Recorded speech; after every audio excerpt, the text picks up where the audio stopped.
Bonjour à tous et à toutes, j'espère que vous allez bien. On se retrouve pour une nouvelle vidéo assez simple et assez rapide. Déjà, ça fait longtemps que je ne suis pas réapparu sur cette chaîne et je suis même pas coiffé.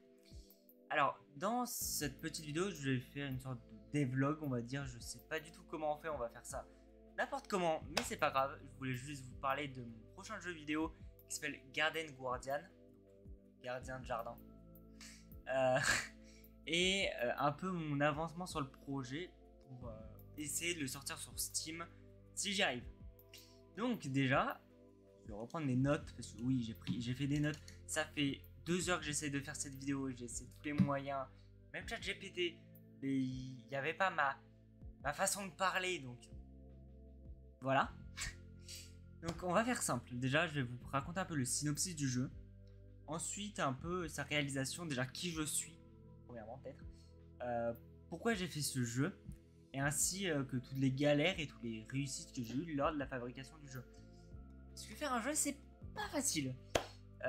Surtout quand on fait ça n'importe comment. Vous verrez. Donc tout d'abord, Garden Guardian, c'est un petit jeu où les joueurs doivent vaincre des ennemis qui essayent d'attaquer un jardin. Donc vous êtes le dernier rempart à protéger, on va dire, votre maison.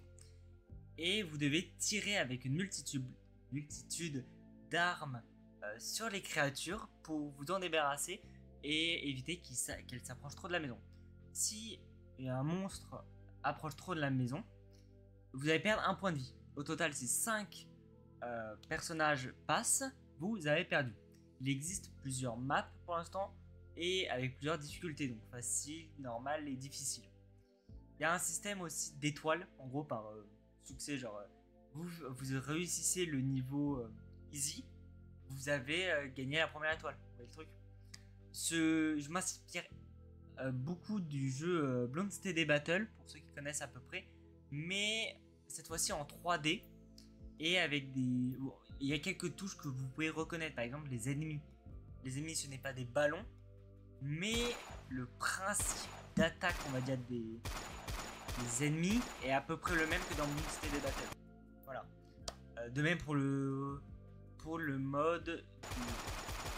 Quand vous avez fini le mode normal, vous pouvez passer en jeu libre. Comme dans Bloomsteady Battle, qui est une des fonctionnalités que j'adore dans ce jeu. Je suis vraiment passionné de ce jeu, j'y joue depuis que je suis gosse, honnêtement. Et donc je me suis dit, quand j'ai eu l'idée du jeu, bah, j'étais pas du tout parti sur ça.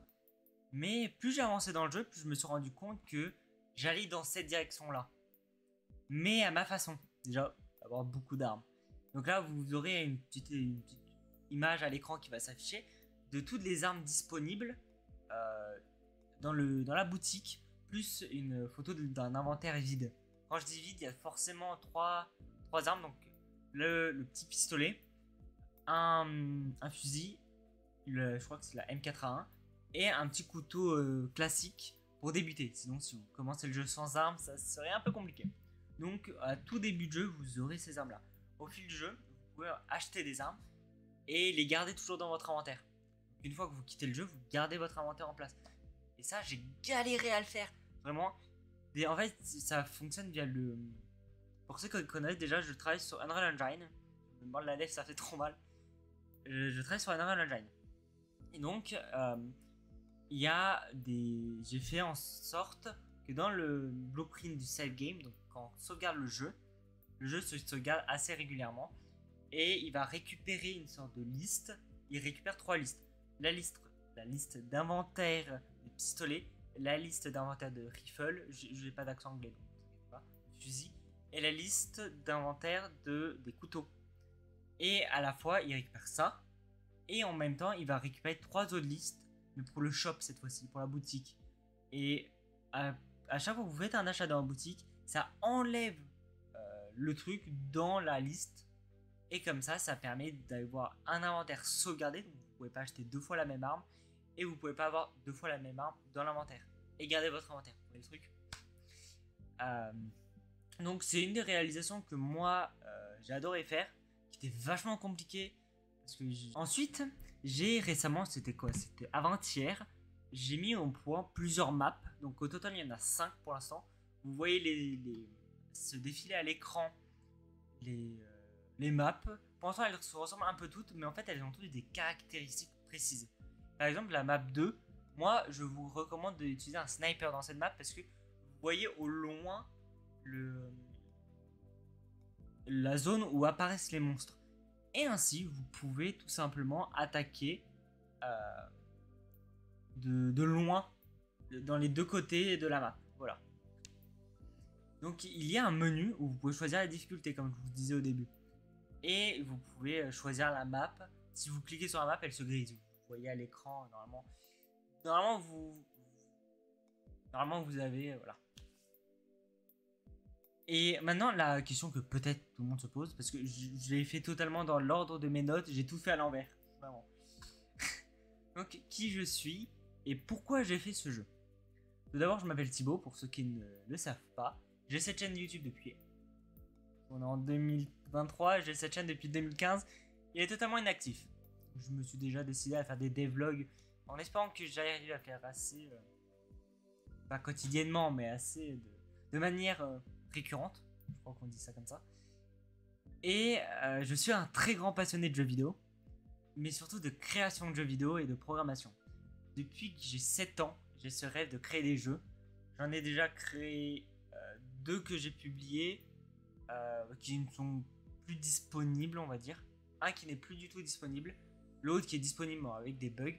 Et pour là, je vais rentrer en classe préparatoire, grandes écoles, et je me suis dit, je ne vais plus avoir la chance de faire des jeux. Donc, c'est mes dernières vacances où je peux créer un jeu.